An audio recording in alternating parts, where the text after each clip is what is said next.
turizera yuko Imana iri buvugane natwe muri iri jambo ryayo. Reka dusome ijambo ry'Imana riri mu Baheburayo igice cya 11. Turasoma umurongo wa mbere gusa. Noneho niturangiza dusome Abaheburayo 12 guhera ku murongo wa mbere kugera ku wa 3. Niyo mirongo numva nifuza ko dusoma. Hanyuma wenda turi kuvuga Imana duhishuriye gusoma iyindi nayo nabwo nababwira Imana ibaho umugisha. Umuntu wenda wadufasha gusoma yabikora maze tugakomeza.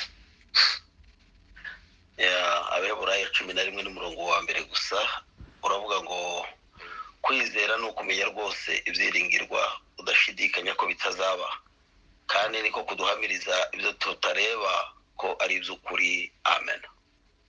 Amen. 12 umurongo wa mbere kugeza kuri 3 ko bivuze. Nuko natwe ubwo tugoswe n'igicucu cy'abahamya bangana batyo, twiyambure ibituremerera byose n'icyaha kibasha kutwizingiraho vuba, dusiganirwe aho dutegekwa twihanganye. 2, dutumbira Yesu wenyine ari we banze yo kwizera kandi ari we ugusohoza rwose, yihanganiye umusaraba kubw'ibyishimo byamushizwe imbere, ntiyita ku isoni zawo, yicara iburyo bw'intebe y'Imana. Amen.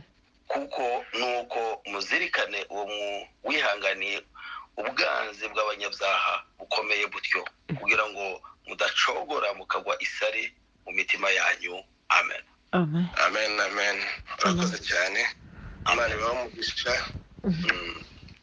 Dusomye amagambo ari mu gice cya 11. Wenda iyo tugira umwanya twari no gusoma icyo gice cyose, ariko kubera umwanya reka dusome uwo murongo gusa, wenda ibindi turabivuga tugenda tubikotinga.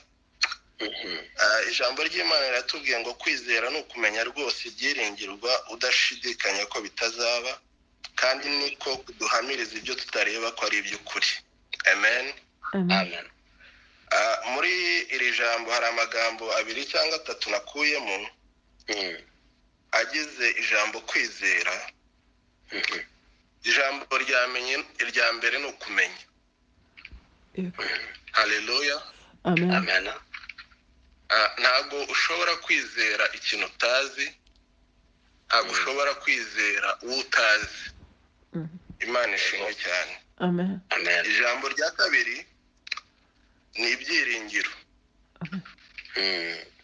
Amen. Amen. Amen. Ibyiringiro ni ukuvuga ngo kwizera nanone gufitanye isano n'ibintu bizaza. Haleluya. Amen. Yego. Kwizera gufitanye isano n'igihe gishyizwe kera, mbyite gutyo. Kuko hazamo ikintu bita ibyiringiro. Yego. Wiringira ikintu uteganya kuzabona. Haleluya. Amen. Amen. Reka twihute. Noneho icya gatatu kiri muri parti yayo ya kabiri, ahantu bavuga ngo kandi niko kuduhamiriza ibyo tutareba ko ari iby'ukuri. Amen. Amen. Amen. Kwizera nanone hakazamo ikindi kintu gikomeye, ni ukuvuga ngo hazamo ikintu cyitwa ibintu umuntu atareba. Ikintu washyikiriye ntabwo uba ukikizeye.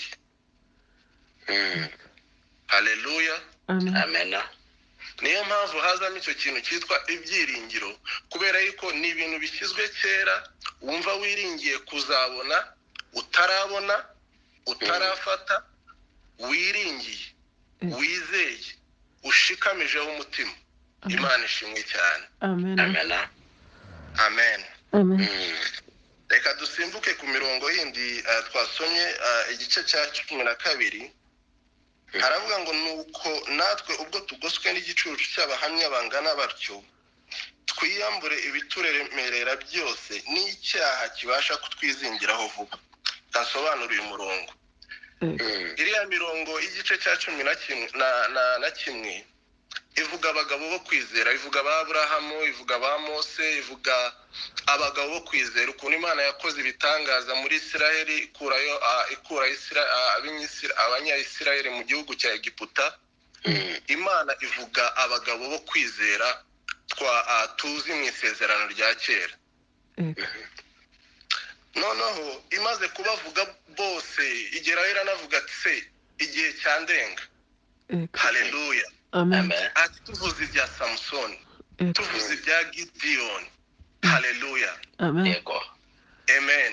Amen. Abo bose babaye intwari zo kwizera. Imana ishimwe cyane. Amen. Arakomeza aravuga, arangije ku murongo ujya gusoza imirongo y'igice cya 11. Ariko abo bose ntago barabona ibyasezeranyijwe. Reka wenda tusome umurongo wa 39. Aravuga ngo abo bose nubwo bamaze guhamwa neza kubwo kwizera kwabo, nyamara ntibahabwa ibyasezeranijwe kuko Imana yatugambiriyeho ikirushaho kuba cyiza, kugira ngo abo badatunganywa rwose tutari kumwe. Haleluya. Muratekereza ko abo bantu Bibiliya yavugaga ari bande? Abo bantu ni batwebwe noneho twizeye the real substance. Amen. Amen. Twizeye noneho ikintu nyacyo. Abagabo bo kwizera ba kera bizeraga, niba nabyita ngo iki, bizeraga igicucu cy'ukuri, bizeraga Kristo batarabona, bizeraga Kristo utarapfa ngo azuke. Haleluya. Amen. Amen. Amen. Amen. Amen. Ariko uyu munsi twebwe turizera uwo twabonye, nk'uko Petero yabivuze. Turizera uwo twiboneye, turizera uwo. Haleluya. Ijambo ry'Imana ritubwira ko yadupfiriye, agapfira ibyaha byacu, akazuka ku munsi wa gatatu. Imana ishimwe cyane. Amen. Amen. Amen. Amen. Noneho ijambo ry'Imana ku murongo wa mbere igice cya 12 haravuga ngo noneho ubwo tugoswe n'igicucu cy'abahamya benshi, abo ngabo bose bagabo kwizera, ngo twiyambure icyaha kibasha kutwizingiraho vuba. Icyo cyaha nta kindi ni icyaha cyo kutizera. Haleluya. Amen. Mu yandi magambo ni icyaha cyo kugamburuzwa muri uru rugamba rwo kwizera. Yego. Hari irindi jambo navuga, iyo usomye aba bagabo bose bo kwizera, ubona hari ikintu bari bahuriyeho bose, ni intambara yo kwizera. Haleluya. Yego. Amen. Ijambo ry'Imana riravuga ku murongo wa 2 ngo dutumbira Yesu wenyine ari we banze ryo kwizera kandi ari we ugusohoza rwose. Yihanganiye umusaraba kubw'ibyishimo byamushyizwe imbere, ntiyita ku isoni zawo, yicara iburyo bw'intebe y'Imana. Nuko muzirikane uwo wihanganiye ubwanzi bw'abanyabyaha bukomeye butyo, kugira ngo mudacogora mukagwa isari mu mitima yanyu. Haleluya. Amen. Haleluya. Amen. Uyu uvugwa ni Yesu. Imana ishimwe. Haleluya. Ngo yihanganiye umusaraba kubw'ibyishimo byamushyizwe imbere.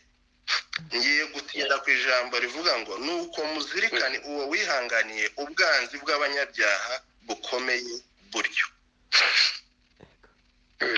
Amen. Amen.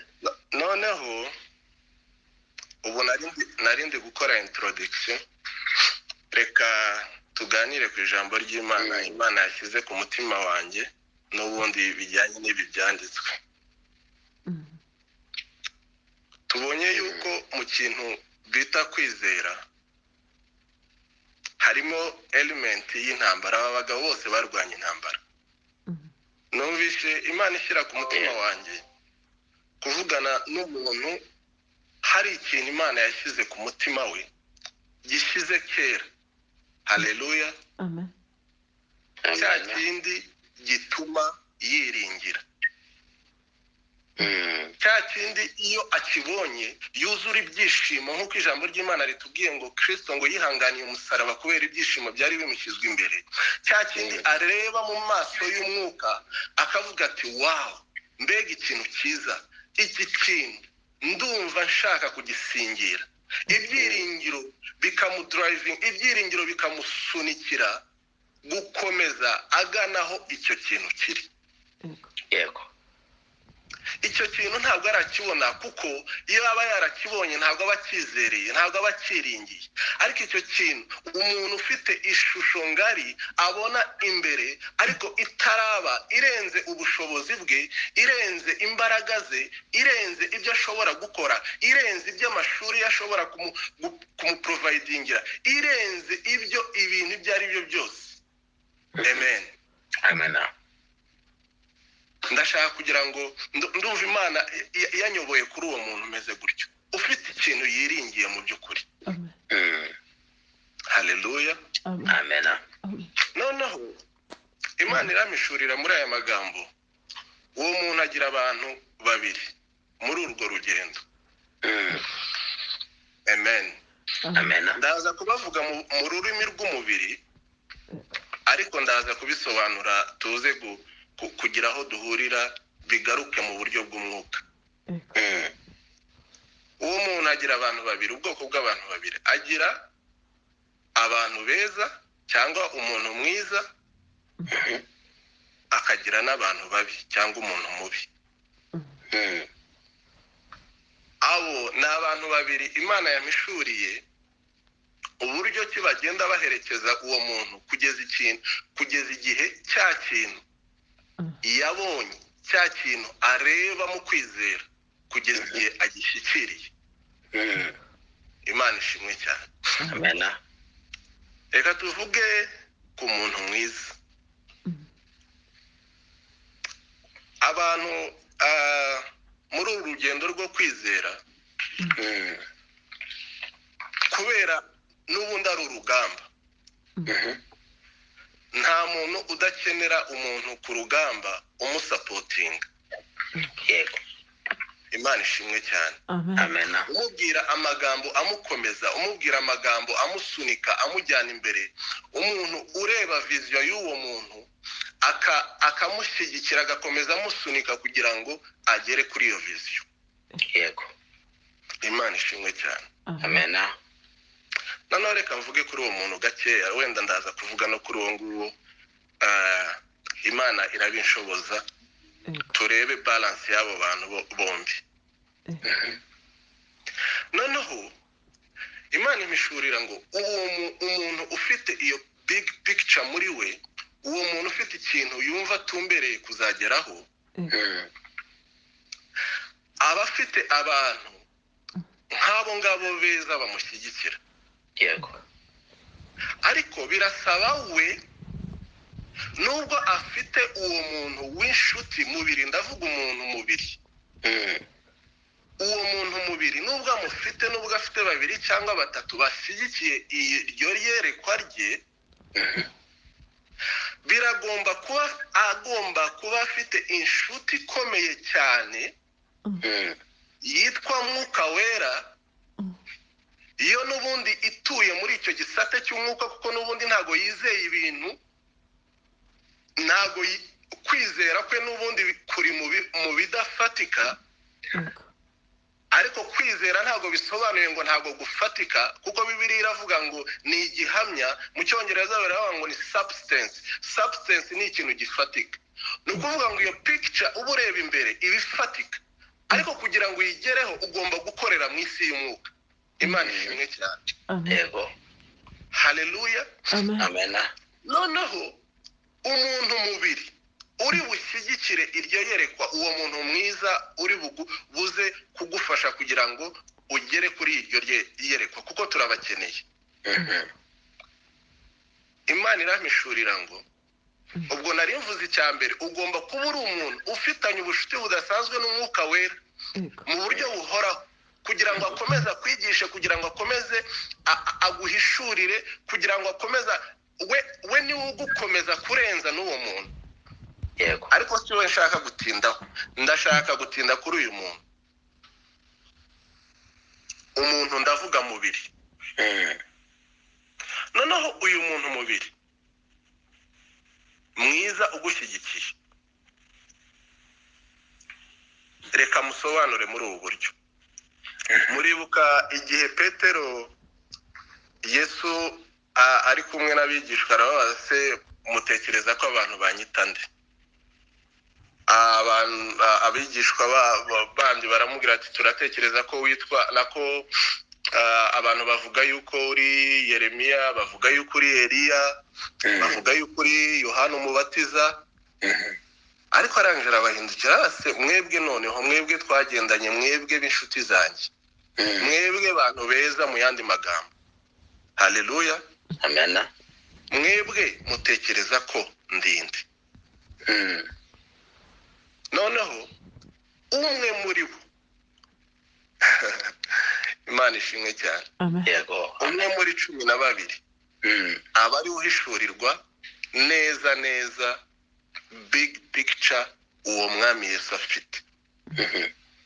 Aba ari uhishurirwa wenyine iyerekwa Yesu ryamuzanye kuri iyi si. Arangije aravuga, Petero aravuga ngo uri Kristo. Amen. yego amena. abandi bamudescribingaga mu buryo bwa kimubiri, bakamushyira kuri level imwe na Yohana Umubatiza, bakamushyira kuri level imwe na Eliya. Ariko Petero amushyira kuri level imwe n'Imana, ahishurirwa identite nyakuri, kuko nubwo tubona yambaye umubiri ariko afite ikindi kintu kidasanzwe dutandukaniyeho. Ni umwana w'Imana, ntabwo ari umubiri gusa. Amen. Amen. Amen. Imana irambwira ngo umuntu ufite iyo mitekerereze, usobanukiwe neza uruhande rw'umwuka ureberamo, wazagushyigikira. Ariko noneho ikibazo ahantu kibera, niyo mpamvu navuze ngo bikeneye umwuka wera cyane kugira ngo aguhishurire uwo muntu ukuntu uko bimeze. Wibaze uwo Petero wivugiye gutyo. Haleluya, haleluya. Uwo Petero watuye akamenya Kristo, kuko ijambo Kristo ryari atashe ku cyamuzanye. Kuhishurirwa Kristo byari bisobanuye ngo usobanukiwe neza yuko Kristo cyari kumuzana hano ku isi ni ugupfa. Yego. Amen. Amen. Ariko umurebe mu minsi yanyu, Kristo agiye gupfa. Petero niwe wabaye wa mbere atambamira uwo mugambi. Yesu ari kubabwira, arababwira ati harageze kugira ngo igihe cyanjye kirageze kugira ngo mpfe. Petero ahita avayo, aravuga ati ngewe ntabwo bizashoboka. Haleluya. Amen. Amen. Uwo ni umuntu mwiza. Aravuga ati ngewe ntabwo bizashoboka, ntabwo nakwemera yuko upfa. Yego. Muzi ijambo umwami Yesu yamusubije, yaravuze ngo mva inyuma Satani. Yego. Ntabwo yabwiye Petero, mu yandi magambo yabwiye ikibimuvugishije, kuko umwami Yesu ari gukorera muri remu, ari gukorera mu gisate cy'umwuka w'Imana. Yego. Ahishurirwa ko uyu muntu nubwo ari umuntu mwiza ankunda, ariko agezaho atakaza guhishurirwa kwa ya vision yanjye yanzanye. Agiye mu mubiri, atakaje uruhande rw'umwuka, rwa rundi n'ubundi ruri bungeze kuri wa mugambi wanjye. Aravuga ngo mva inyuma Satani. Umve rero, birakeneye umuntu ufite umwuka w'Imana, uzi icyo ashaka, ukizi neza, kugira ngo atandukanye uyu muntu ari mu gihe cye cyo kunshyigikira cyangwa ari mu gihe cye cyo gutambamira umugambi w'Imana ku buzima bwanjye. ese ushobora kumenya igihe wabwira cyagiye Petero ahishurirwa Kristo Yesu yaramubwiye ngo ntabwo ari inyama n'amaraso bibiguhishuriye ni umwuka w'Imana. Yego. Mwabyumvishe? Yego nibyo. Mu kanya ahindukiye aramubwira ati mva inyuma Satani. Ni ukuvuga ngo uru rugamba ntago ruri inyuma ahubwo urugamba ruri imbere. Tumenye uburyo aba bantu badushyigikira, aba bantu badukunze, aba bantu badufitiye impuhwe, aba bantu bifuza yuko ibi bintu turota, aba bantu twagize abacu tukizera tukababwira ati njye ndumva Imana iri kunyerekeza kuzaba ikintu runaka. Haleluya. Amen. Umenye aba bantu igihe koko bari kugushyigikira, unamenye n'igihe umwanzi yabateye bashaka kugira ngo batumudeviya umugambi w'Imana. Haleluya. Birakeneye umuntu ufitanye contact n'Imana ihoraho, uzinduka mu gitondo afite personal relationship n'Imana ye, nk'uko nguko tuzindukira muri Nibature mu buryo buhoraho, uhora uconnectinga ku ijuru kugira ngo Imana ikomeze guhereza amakuru agukomeza muri uru rugendo kugira ngo utagamburuza kuri kiriya kintu, kuko iki kintu Imana iguhereza Kigali gifitiye umumaro. Ntabwo ari wowe gusa, ntabwo ari umuryango wawe gusa, wowe n'umugore cyangwa n'umugabo wawe n'abana bawe, ahubwo gifitiye umumaro isi yose. Kristo yari agiye gupfa kugira ngo acungure isi. Imana ishimwe cyane. Amen. Ariko muri rwa rukundo, muri ya sympathy ntuza Petero amugiriye, aravuga ati wowe ntabwo nakwemerera yuko upfa. Haleluya. Amen. Dukeneye abantu, Imana ishimwe cyane, tugera muri cya gihe cy'amage, muri cya gihe cy'intambara ikomeye cyane, wa muntu w'inshuti yawe, wa muntu ushyigikiye iyerekwa ryawe akakubwira urabizi, ahangaha amagambo y'urukundo yakubwira akomeye cyane yo kugushyigikira, yakubwira ati urabizi ahangaha ugeze. Haleluya. Amen. Ahangaha ugeze urabizi, reka nkubwize ukuri, ahangaha ugeze nahawe n'Imana gusa, nanjye ndagusengera kugira ngo Imana igukomeze, naho ubundi ugiye kubicamo wenyine. Uko niko kuri k'umutima ugukunze nkubwije, iki gihe ni icyawe n'Imana, komera rero shikame. Haleluya. Amen. Dukeneye uwo muntu ureba muri iyo mirebere, kuko biranagoye. Ese ubundi yabireba gute ko ari wowe ubifiringa? Imana ishimwe cyane. Icyo gihe hari igihe kigera ukajyana n'abo bantu mukajya gusenga, bo bagasinzira, ariko wowe nka cya gihe cy'Getsemani wowe ugasigara uri maso kubera yuko hari ikintu kigusunika. Icyo kintu biragoye kugira ngo inshuti yawe ikimenye, biragoye kugira ngo umuntu ugukunze agisobanukirwe. Birasaba ngo wowe wenyine, wowe wakibonye, wowe uri kubyumva imbere mu mutima wawe, wowe uri kubihishurirwa, umenye iki nicyo gihe noneho ntakeneye ya nshuti yanjye, ahubwo nkeneye guhagarara njyenyine n'Imana yanjye, nsunika iki kintu kugeza igihe gisohoreye. Haleluya. Amen. Amen.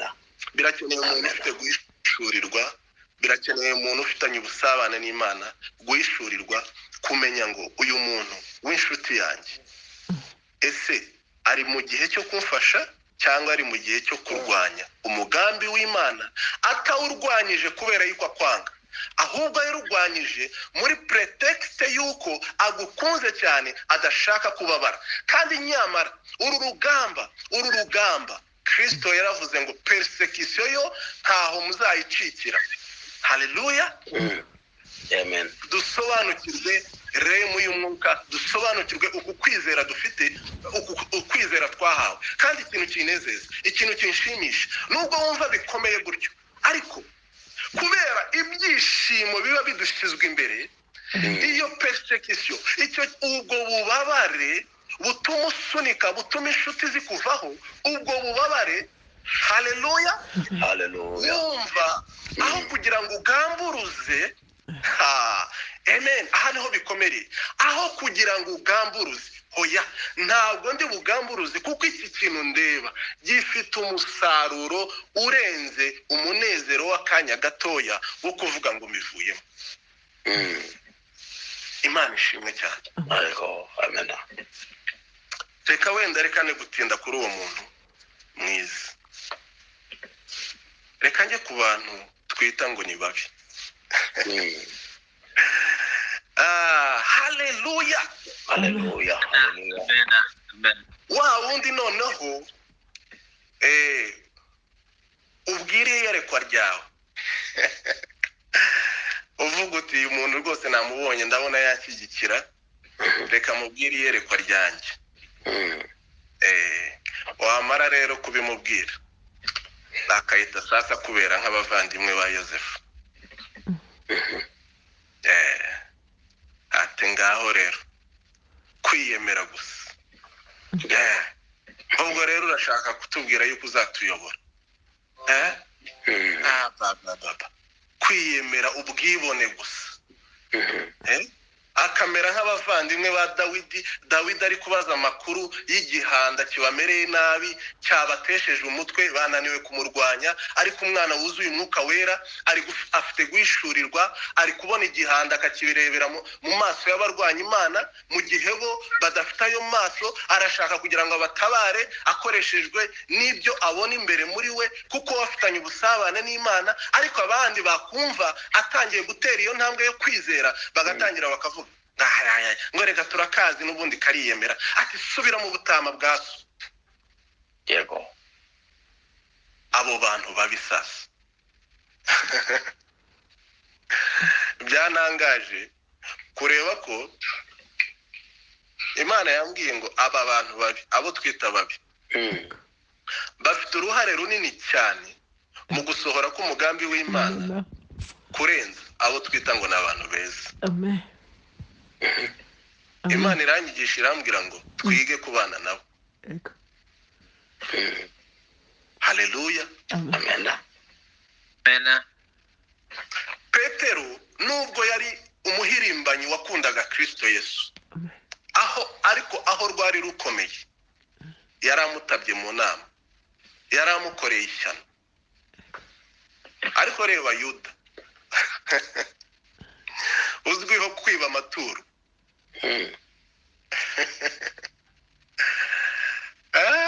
Haleluya. Amen. Uzi yuko Yuda ari we wasunikiye Yesu ntuza ya misiyo ye ya nyuma yamuzanye. Umuntu mubi afite uruhare rukomeye cyane muri uru rugendo rwo kwizera.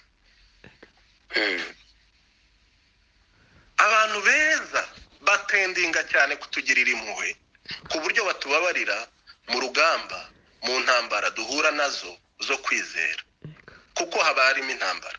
Noneho bakabizana mu buryo bwo kutugirira impuhwe cyane, akumva ntiwababara, akumva ntago wateseka. Uyu muntu ni umuvandimwe wanjye, ndabona ari kunyura mu gihe gikomeye, agashaka kugira ngo akuremere ubuzima buri aho ngaho bworoshye ngo ari kukorohereza. Ariko mon cher ami, uwo muriro niwo wagenewe gucamo. Kubera yuko kubera yuko nutawucamo, Nebukadinezari ntabwo ari bumenye iyo Mana. Murabibuka ba Meshaki na Abednego na Saduraka bataragera mu muriro, Nebukadinezari ntabwo yahishuriwe Kristo. Dukeneye kwemera kunyura muri uyu muriro kugira ngo abantu benshi, muribuka Nebukadinezari nta nubwo byagarukiye aho ngaho, yatanze itegeko aravuga ngo izi Mana twakoreye iki kintu, izi Mana twasengaga, iki kintu twari twakoze ngo tugisenge, ndababwiye ngo guhera uyu munsi musenge Imana ya Meshaki na Saduraka na Abednego. Kubera iki? Hari abantu bemeye guca muri uwo muriro. Yego. Imana ishimwe cyane. Nibyo. Amen. Twebwe rero turashaka urabizi nyamuna icara batagushyira muri uriya muriro. Icara udapfa nyamuna. Haleluya. Abantu beza icyo bagufasha kinini ni ukukubwira ngo icara.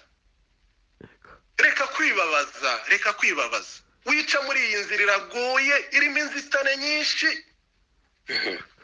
Ariko reka nkubwire, niba koko waramenye, niba warahishuriwe, kuko ngo kwizera ni ukumenya rwose udashidikanya, niba icyo kintu ugifite mu mutima wawe cyuzuye, haleluya, nta muriro uzagutwika. Nta yindi mpamvu, ni uko ufite Kristo uri kumwe nawe. Mwiringire, mwizere kugucisha muri uwo muriro, mwizere kugucisha muri izo nzitane. Wikwinyurira ubusamo, wishaka kunyuriza ubusamo ari wowe ubyibwirije cyangwa ubibwirijwe n'abantu bagufitiye impuhwe bitwa yuko bagukunda. Yego. Wow. Haleluya. Hagarara ushikamye. Uru ni urugamba. Hari igihe tugera mu mahina aho na wa wundi warebaga akabona akavuga ati nibyo koko nanjye ndabona ibi bintu ni by'Imana yakuremeye. Wabimuganirije, wamugize umuntu uri trustworthy, wamugize umuntu wo kwizerwa, uramuganiriza, arabibona, aragushyigikira. Ariko hari igihe bigera nawe, kuko nawe byaguteye, byageze igihe kijya gusohora, byageze igihe ujya Getsemani nawe akisinzirira, kuko noneho ntabwo azi pressure noneho ikurimo indani. Amena. Birakeneye kugira ngo usobanukirwe iki kintu turimo, uko kwizera, icyo kintu ufite ushinzeho amenyo, icyo kintu uhagazeho, ugihagarareho n'Imana yawe. Undi muntu ni umuntu uri buze ashyigikira umuhamagaro wawe, kandi ube careful enough yo gusobanukirwa umuntu no aterwe agashaka kugusigiza, adashaka ko man. Haleluya.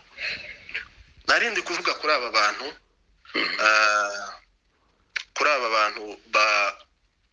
babi, twita babi. Yego.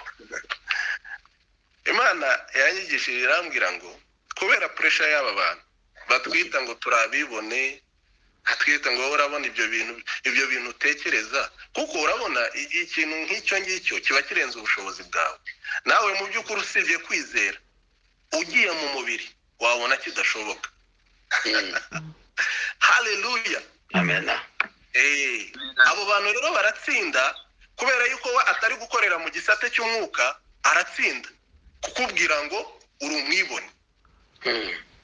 Ariko birashaka nanone uba uri umuntu ufite guhishurirwa, ntujye kurwana n'abantu ahubwo utera umugongo, kuko ni imyuka iri kubakoresha. Yego. Utera umugongo nk'uko Dawidi yateye umugongo bene se batangiye kumubwira, wisubizanya nabo, babwira ati ariko se murashaka wiki. Wowe utera umugongo, ukomeze ukurikirane, ntibaguca intege. Dawidi yakomeje arabaza ati se mumbwire, musobanurire, uyu muntu ni muntu ki uhangara ubwoko bw'Imana? Ariko Imana ni nziza. Yego. Haleluya. Haleluya. Noneho ikindi kintu Imana yanyigishije, hari ukuntu kubera ububabare aba bantu baduteza, ntabwo ari ibi gusa.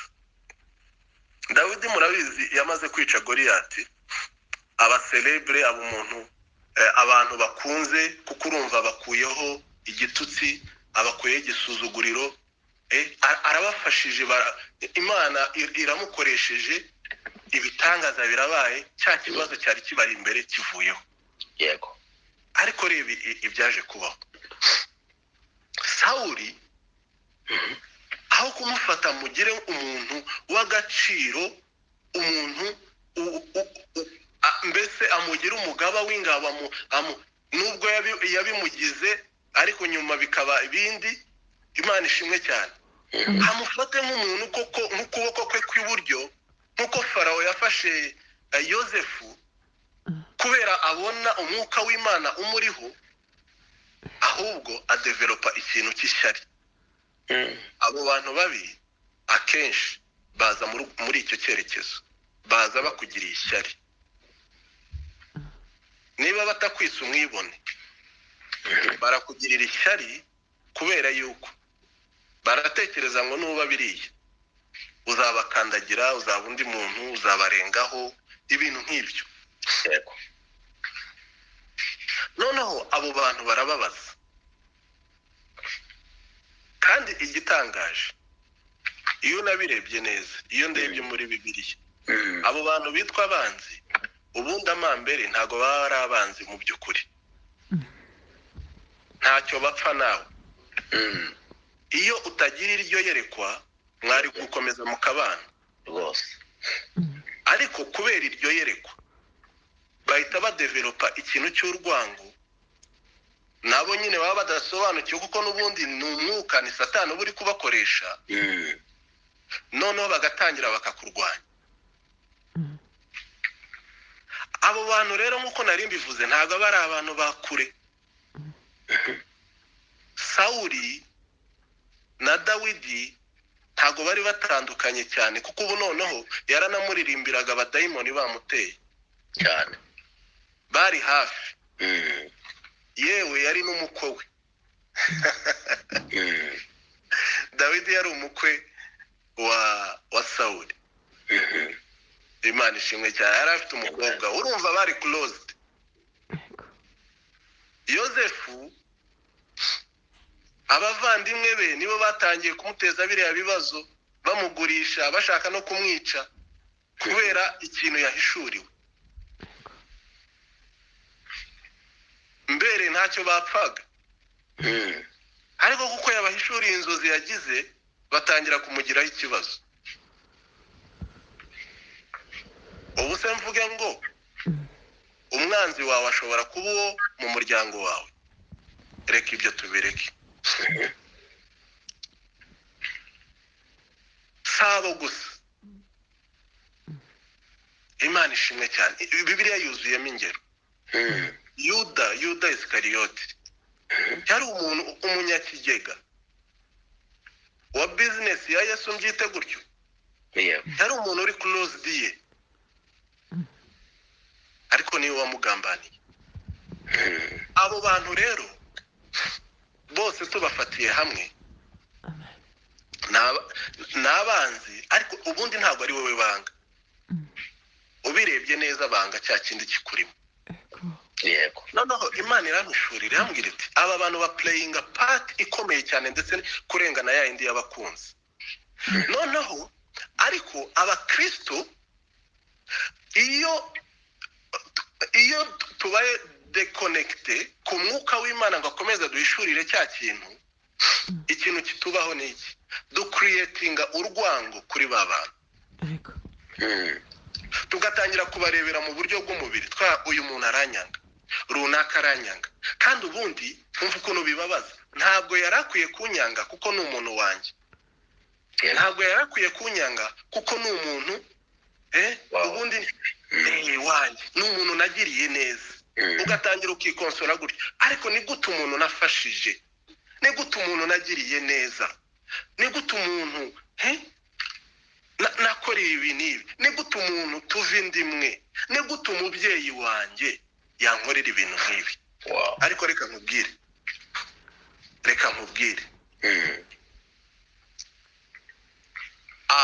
abo bose uri kuvuga gutyo ntabwo ari bo. Ongera usubire mu gisate cy'umwuka w'Imana. Amen. Abo bantu bameze nka ya ngabo ya Satani.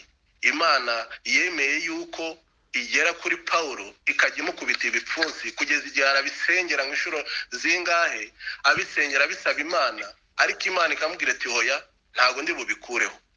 Abo banzi umve uranabasengera bakanga kuvaho, kuko ni intumwa ya Satani, ariko iri mu murongo wo kugira ngo igusunike, igupushinge kugera kuri rya sezerano. Imana ishimwe cyane. amen. Umva imyitwarire rero soza umuntu yarakwiye kugira kuri aba bantu. Wirebera abantu mu mubiri. Aha ni naho nsobanukirwa, najyaga nibaza, ariko mwameze uratubwira ngo dusengere abanzi bacu, ngo tubasabire umugisha mu buhe buryo? Sengera umugisha umwanzi wanjye gute? Umuntu umpemukira, umuntu undwanya bingana gutya, izo mbaraga ndumva ntazo pe. Ariko aha niho ubibonera icyo bishatse kuvuga, kuko mu kumusengera bisobanuye ngo we ameze nk'intumwa y'igihe runaka. Iyo cya kintu gisohoye akagira umutima umenetse, ntagire umutima winangiye, bimuha amahirwe yo kwihana ndetse agakunda Imana, akabona Imana mu bundi buryo atigeze ayibona niba yaranakijijwe, cyangwa se akayimenya atarakijijwe, kubera cya kintu yarwanyije abonye gisohoye. Umuntu ufite uwo mutima ashobora gukizwa. Niyo mpamvu tubasengera, ni ukumusengera kugira ngo nubwo ari gukoreshwa, Imana imufashe ahumuka amaso, cyangwa azahumuka amaso abonye yuko Imana ikomeye, cya kintu yarwanyije kigezweho,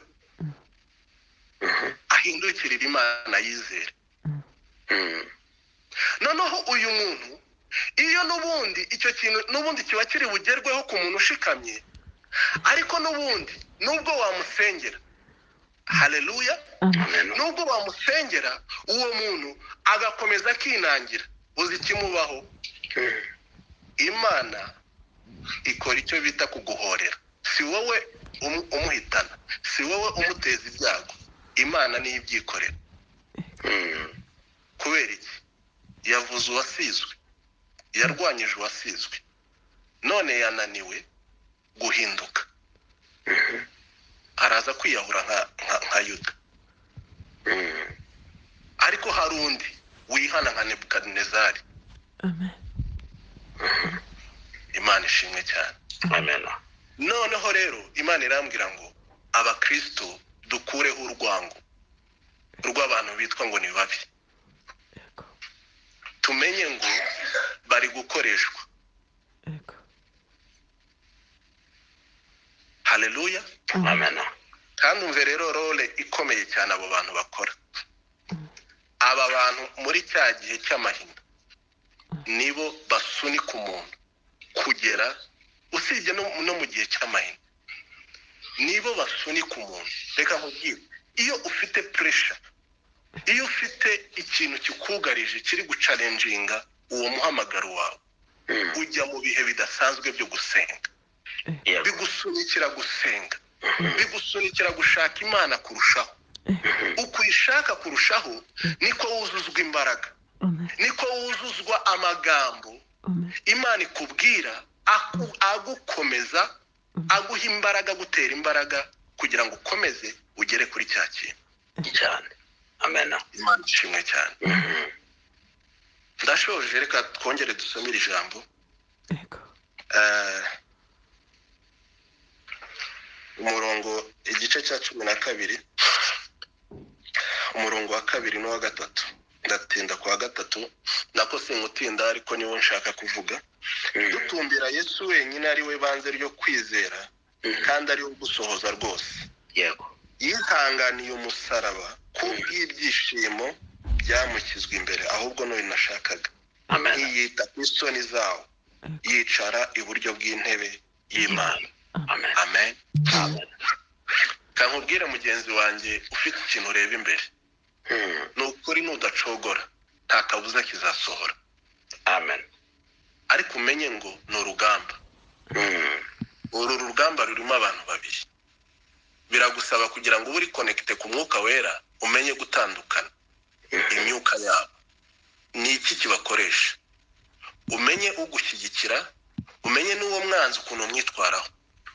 Ntucreating urwango, kuko si umuntu. Ijambo ry'Imana riravuga ngo ntabwo turwana n'abambaye inyama n'amaraso. Yego. Ahubwo turwana n'imyuka. Murabyumva? Turwana n'imyuka y'ahantu ho mu kirere. Menya uko urwana urugamba rwawe. Umuntu nakubwira amagambo mabi, mu mwanya wo kumusubiza, jya ku karago, irukankira Imana, jya kwinginga Imana, takambira Imana, irire, suka umutima wawe imbere y'Imana. imana yonyine iguhereza inkomezi kandi uzava muri presence yayo yego ikubwira kubabarira ikubwira kureba amaso meza uwo muntu imana ishimwe cyane ngo bababarire kuko batazi ibyo bakora mu by'ukuri ntabwo baba bazi ibyo bakora wowe uzi icyo ukora ni wowe ufite vola y'ubuzima bwawe ni wowe ufite vola ikujyana kuri icyo kintu wowe ubizi bikomereho komeza urebere amaso y'umwuka imana ibaho umugisha ndabashimiye cyane ubw'aka kanya keza mwampaye amen